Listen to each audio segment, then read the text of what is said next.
Welcome to the Kerner office, everyone. So recently, I polled my newsletter at tkopod.com on what types of businesses or what types of industries they want to learn about.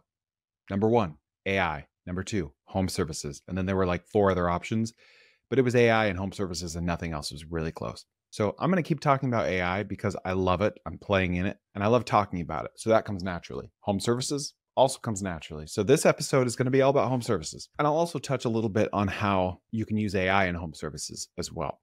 But I interviewed a guy named Doug, who's here in Dallas, Fort Worth, and he owns a power washing business that also does Christmas lights, gutter cleaning, soft washing, window washing, and all that. But before I start this episode with Doug, I wanted to talk, just me, candidly, about why I love home services, what my thesis is for home services, and why you should love them too.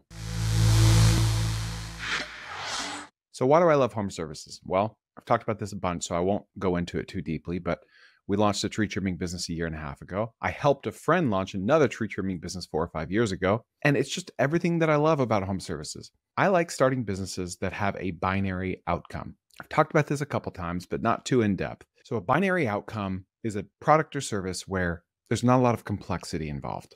Now, not all home service businesses enjoy binary outcomes, but tree trimming does. Cut down the tree, you remove the tree, you get a 5-star review. It just feels so refreshing to have a business that's straightforward, cut and dry. I think it's easier to find binary outcome businesses in the home service industry than it is in other industries, especially if you're not doing something very complex, like custom home building or remodeling. So in home services, you can enjoy high demand year-round. If you have a seasonal business like Christmas lights, then you can offset it with another seasonal business like landscaping. Just like the book I read in high school entitled Things Fall Apart. Things fall apart. Things are always breaking. Number two, recurring revenue potential. Now, some services are more recurring than others, such as lawn mowing, but any home service can be recurring because things continue to break. It might be less recurring than others. I like home services that are high ticket and high margin, $500 to $5,000 per ticket, preferably. They have a low barrier to entry, which is a fancy way of saying you don't need a lot to get started, which also means you usually have an above average number of competitors, but these are usually unsophisticated competitors that you can outrank online with a few creative tactics. There's a lot of room in home services for more tech, more efficiency, more optimization, some software. I know it seems on the surface like if you go Google pressure washing, you're going to see a bunch of people in your local area, and it seems overly sophisticated, but that's a selection bias. You're only seeing the guys that are sophisticated because they know how to rank on Google. You're not seeing all the other guys that have no website that aren't answering their phones. My favorite experiment, and I talked about this over the summer with stump grinding, is to call up 10 to 20 people per industry to gauge how hot the demand is for that industry in any given area. How many answer their phone? What are they quoting? How booked out are they? If you spend an hour doing that for 5 different industries, you'll know a lot about how competitive everything is in your area. Home services are recession resistant. You can upsell just about anything and everything, and you can scale. Now, here's the thing with AI. AI is unlike anything I've ever seen or experienced. It is arguably one of the greatest asymmetric bets this world has ever seen, and it's freely available to anyone with a brain and a pulse. What does that mean? I want you to picture a conference room full of entrepreneurs, enterprising, hungry, ready to go monetize the world. Okay? Let's say you've got 100 of them. 50 years ago, what would those 100 entrepreneurs have started? Probably some sort of a service, a home service, because there was no internet. 20 years ago, what would they have started? Something on the internet, surely. But 20 years ago, there were a lot more homes than there were 50 years ago. Therefore, much more demand for a home service business owner. But the internet was the newest shiny object, so we all flocked there. What happens when the supply drops and the demand stays constant or increases? Price goes up. It's funny because I was watching an episode of Dirty Jobs the other day from season 1. I've been watching it with my kids. This was like season 1, episode 2 or 3. And they were doing septic tank pumping. Guess what they charged to pump out an entire septic tank? $70. It is literally 10 times that amount today. 10 times that amount. At least, depending on the area. There's just not enough to supply to fit the demand. So today, you take 100 entrepreneurs in a conference room. I don't know why they're in a conference room. I need to leave that out of my analogy. What business are they going to start? You've got AI, you got crypto, you got mobile, SaaS, agency, home service. There's so many things to choose from nowadays. But guess what? There's more homes than there ever have been. 335 million Americans, 8 billion people. And these things are still falling apart. So AI is growing the pie for everyone. And you really can't go wrong either way. My guest, Doug, he sold a hood cleaning business in Arizona about 12 years ago. And he was kind of bored. And he started pressure washing for people in his neighborhood. Then he started a pressure washing business. He only did that for a couple of years. Then he started adding other services. He took it very slowly. And now he's got a thriving business with 6-figure profits. He's not doing anything super unique, super sexy. He's just doing what works over and over and over.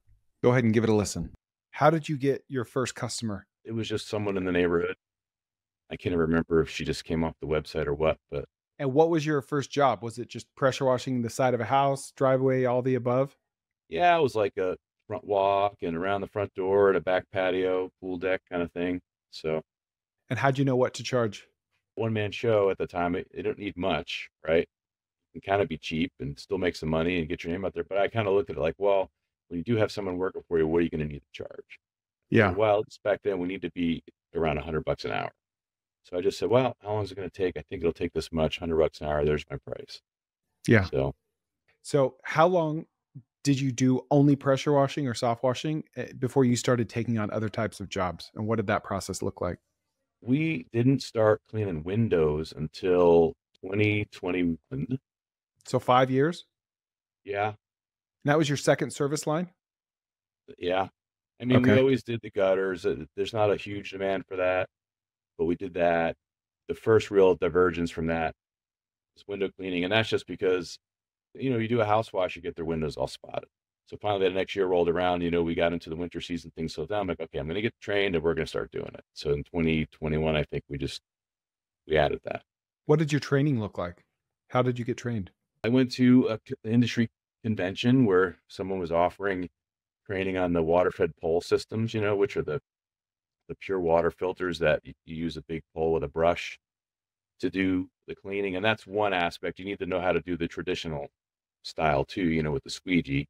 I had hired someone that had a lot of window cleaning experience and just got trained up. So let me back up a little bit. For those first 5 years, how were you finding customers? Did you really have to struggle or hustle to get them, or did they just come organically through word of mouth? Mainly word of mouth and the website. Okay. I emphasized reviews before reviews became super cool, so we had a lot of reviews, we had a website, had to do very little marketing, to be honest. What did your first few years of revenue and profit look like? So we started in like September of 16, so I couldn't even tell you. I think the second year doing it just on the weekends, it was like maybe 75,000 or something. And it just doubled every year for about 4 or 5 years. And then we added window cleaning and all that. It's slowed. The growth is slowed. So we'll say the first year we did 75, then we'll go like 150, then 300, and then probably 450, and then 550 or so, 600, and it's kind of leveled there a bit. We acquired another company this year, so we should do, 8 or 900 this year. Nice. So window washing 5 years in, at what point did you start adding the other service lines? And what were like the triggering events for even wanting to do that? So really the pressure washing kind of encompasses a lot of things. You can do a lot with that. The window cleaning was the big add. Really the only other, well, okay, so I guess, if you want to add Christmas lights, that started 2 years ago. What made you want to start that?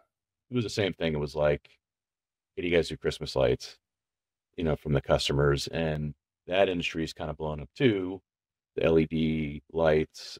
So now you have easy to go find someone to train you, you know, get the stuff from locally and just go do it. So same thing. It's like, all right, let's start doing this. It's another revenue line.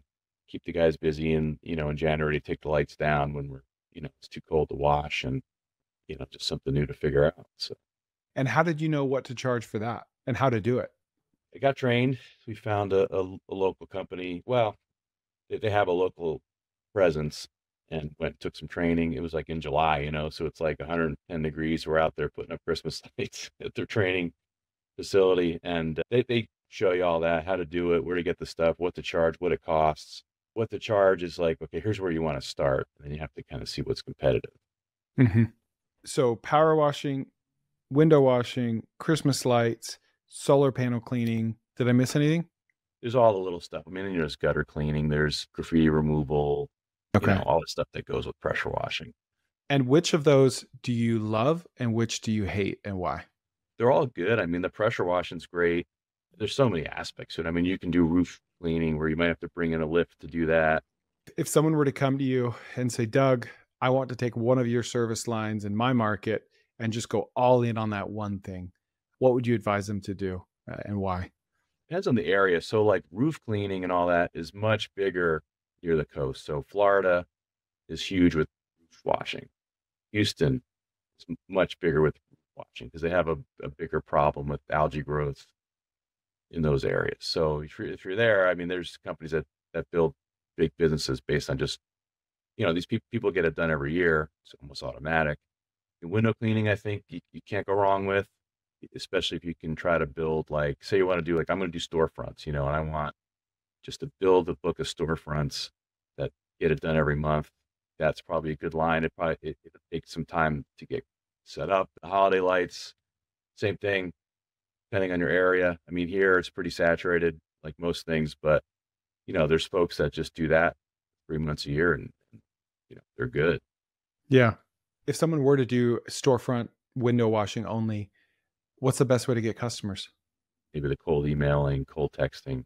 What about solar panel cleaning? If someone wanted to go all in on that, Yeah, I think the same thing, and we do that, but it's like rare. I mean, it's a very low percentage of people that actually have solar panels to begin with, right? So you have to find them.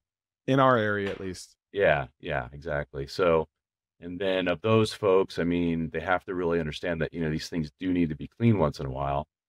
And I've talked to folks that I know personally, through kids sports and stuff, other parents, and it's like, oh yeah, you guys clean solar panels. Oh, we have these solar panels, and then the efficiency has gone down to whatever. And I talked to Tesla, and they're like, yeah, they probably just need to be cleaned, and we need to get you guys out there to clean them. And then they never do it, Yeah. So it's like you're just leaving. You have the things, so keep them clean so they're efficient.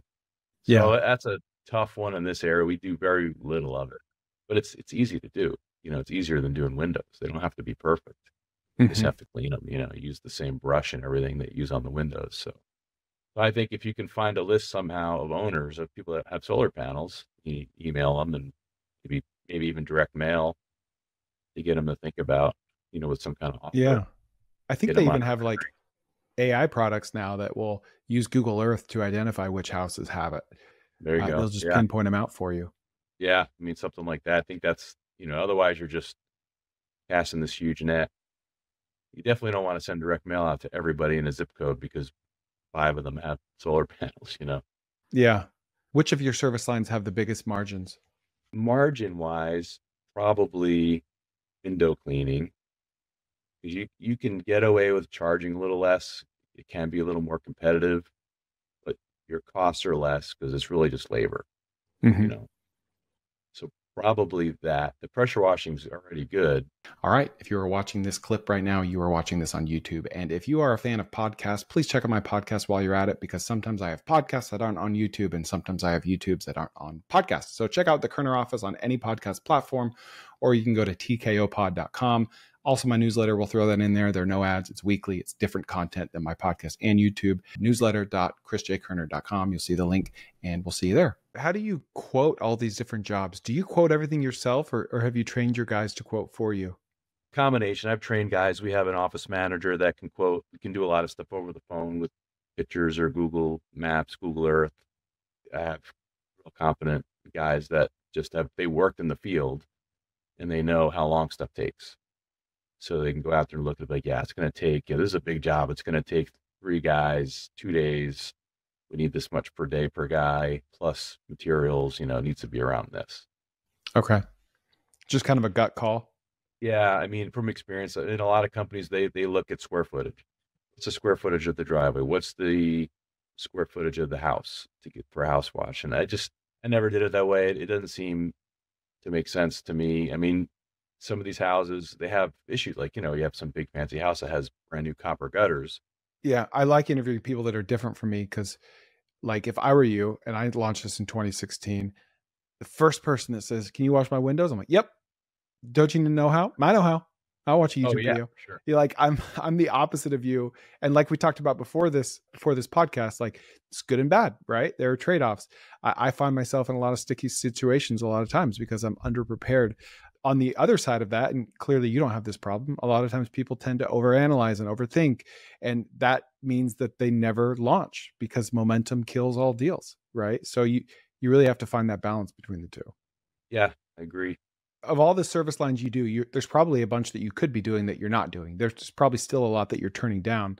What do you think is the pressure washing of today, like pressure washing was in 2016? What is the next frontier for home services? We're looking at a few things that kind of add in there, like real cleaning, Hmm. because nobody wants to do anything anymore. Yeah. If they can get someone to do it professionally, it's reasonably priced. Hmm. I mean, I've seen a lot. Well, I can give you one. So the kind of the big thing that's getting the push now is the permanent lighting Hmm. houses. They're like So a anybody that, jellyfish. Isn't that the yeah, name of a like the company? jellyfish type stuff. Yeah. Hmm. So anybody that's into Christmas lighting, the same distributors are selling that stuff, and everybody's because again, anybody can do it. Like the landscapers can do it. I mean, when it comes to Christmas lights, the bug people do it. Everybody's doing Yeah. Christmas lights. Roofers do it. Bug people, firemen, all that. It's the same with the jellyfish type permanent lighting. Yeah. So that's kind of and now there's all kinds of companies selling that. So that's probably one thing. What about if someone were to like become a jellyfish distributor or even use like a Chinese aftermarket version of jellyfish? And for those that aren't listening, jellyfish is permanent lighting, like Christmas Hmm. lighting, but permanent LEDs. You can change the colors to, it can be patterns, it could flash, it could be solid purple or whatever from your phone. What about the idea to just go door to door in November and December only to the houses that have Christmas lights? And they're not your customers, they're just strangers, and saying, hey, you clearly value having lights on your house 2 months out of the year. How about these permanent lights? I can install them, I can sell them to you. That could be pretty high ticket, right? Yeah, it's a high ticket item. It's not recurring like the Christmas lights are.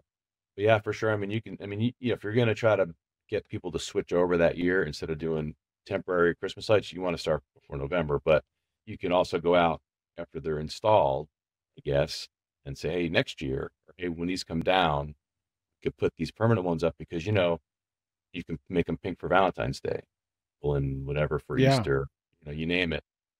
And then every the other days of the year, they're up in the soffits, up in the eaves. You can just make them warm white. You have like this indirect Hmm. kind of lighting in your house, which looks nice too. So yeah, you can definitely try to switch people over. What do those cost? Is it like by the foot? What is the install cost I and think the so. hard I cost? don't know that much about it. I'm pretty sure it's by the linear foot, and there's probably depends on stories up it is, and there's probably some stuff there too. There must be some wiring involved. I don't think they just plug in. I think you kind of get them. Well, you could probably plug them in, but I think you get them. Probably get an electrician in there that wires them in somewhere, just some permanent power, and then If you were to give someone advice that's about to start a home service business, what could you tell them that might save them a world of hurt? Any niche, any home service niche. you want to do some homework. There's a lot of gurus out there. I can, specifically speak to pressure washing that charge you a lot of money to get some training, sell you a rig, a lot of stuff you probably don't starting out. I would focus more on getting a brand, getting it out there, maybe not taking on every single huge project. In other words, you don't need to spend 60 grand. Get started. If they were to go to Home Depot and buy a power washing machine, which model is a good one to start That out I with? don't recommend. So it kind of maybe my answer falls somewhere in between. Like you don't necessarily need to go to the big gurus and spend a ton of money on something that's Uh-huh. super fancy. But you also don't want to go on the cheap. You can easily, with a little bit of research, fall right in the middle. You get a nice commercial unit, and spend a few $1,000 and your own truck or something. Build your own trailer. If they were to spend 3,000 on just the washer, what is there a make or a model or a brand that you'd recommend? At that price range, you're going to get something portable, which is fine, to throw in the back of a pickup truck or whatever, and you can run around and do driveways with that. What about the mixture? Just like a bleach to water ratio or Again, starting out, you can just have yourself a 2-gallon sprayer, and you can buy pool chlorine at Lowe's. It's more expensive. I mean, we get it delivered by the truckload now and into big tanks, but A lot of the real severe stuff, 50/50 is going to get that done on flat stuff. You be careful with houses, much less, a quarter, a half a gallon of bleach to a gallon and a half of water, so 2 gallon. Okay. Is there an insurance company you'd recommend? another good question. So for years, there was a company, JD Walters, that everybody got their insurance from.